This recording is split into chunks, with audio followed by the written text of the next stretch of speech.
On the occasion of my high school graduation, my mother came into my room before we were to leave for the school and presented me with my father's wedding ring.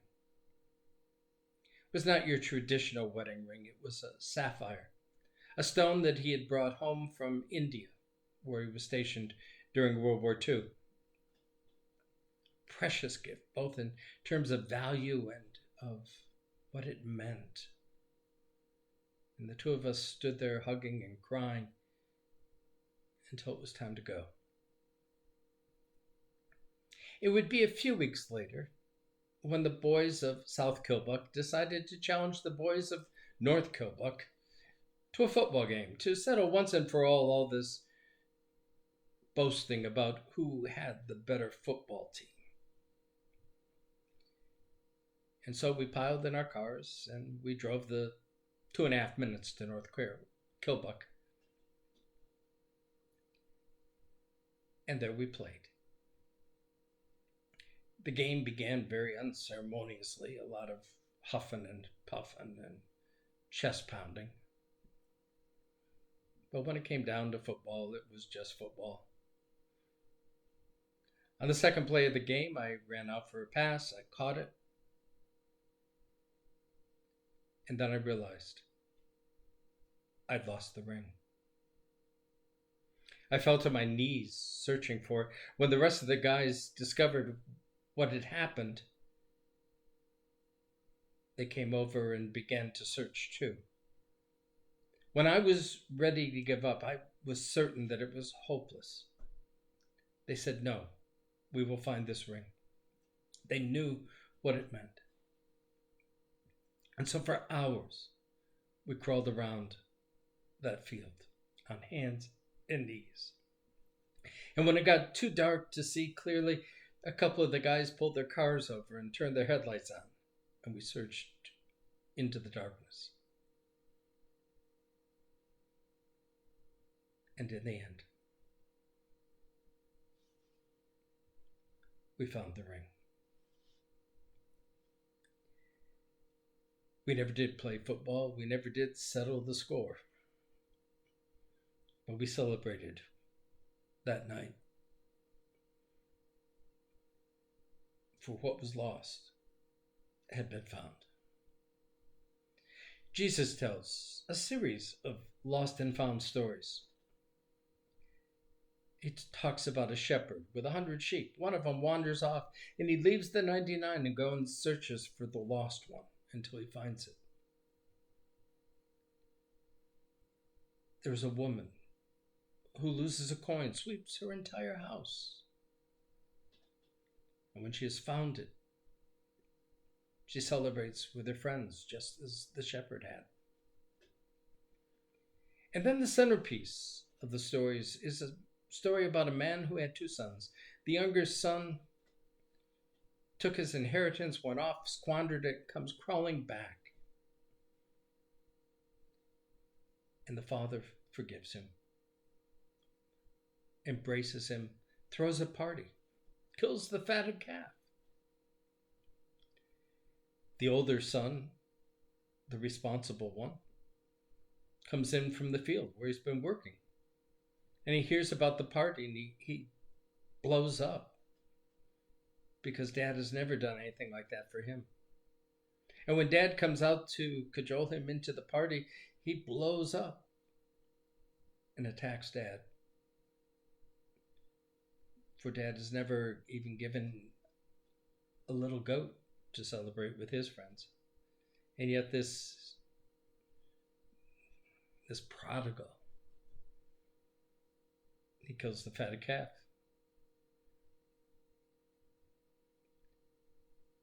And dad welcomes him into the party anyway,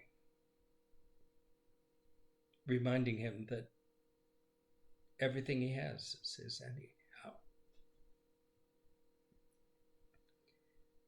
We all get lost from time to time. We lose our way. We get caught up in things. We hang out with the wrong folks. We get caught in bad situations. our lives take circuitous turns. We wonder how we got there. Sometimes our emotions get the best of us. We are overwhelmed with fear, anxiety, frustration, anger. We go to a dark place, depressed, hopeless, helpless. Sometimes it's relationships that we get lost in. Sometimes those relationships end tragically in death. Or sometimes they simply fall apart. The other walks away. Sometimes our relationships are toxic and we can't figure out how to get out of them. And we just get swept deeper and deeper. Sometimes it's our bodies that we get lost in, particularly in times of illness and disease. It can be overwhelming. The fear, the pain, the worry. All of it leaves us feeling helpless and hopeless, alone. I've had plenty of those moments over the course of my life. And often it would drive me in a search for meaning, which usually meant a search for God. Why God? What is all this about?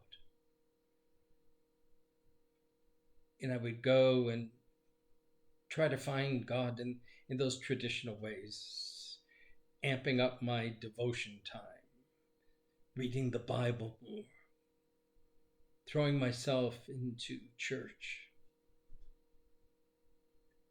And sometimes it was enough, but oftentimes it too left me cold, wondering, lost. As I've gotten older and began to look back over my life and ponder where things are these days, I realized that it's not about me going in search of God. For God's already out there searching for me, the lost one. These days, I've come to recognize those God sightings a little better. They come in some really unexpected ways. The voice of God searching for me these days comes most clearly in the form of 5 little munchkins, who with one word remind me that I'm not lost. Papa! The voice of God. I am home. How often God comes to us in those crazy voices, in the likes of friends, sometimes family, oftentimes strangers, with a word, a gesture, a note, a call, a visit. God meets us on the road. God even meets us when we get swamped in our own self-righteousness, like the older brother, and invites us to come. Come home, where the feast is set, where we know who we are and where we belong. Even in the midst of our lostness, God reminds us He loves us and will continue to care for us and bring us home with ring and robe and fatted calf. It's time to party. For there is no love like God's love,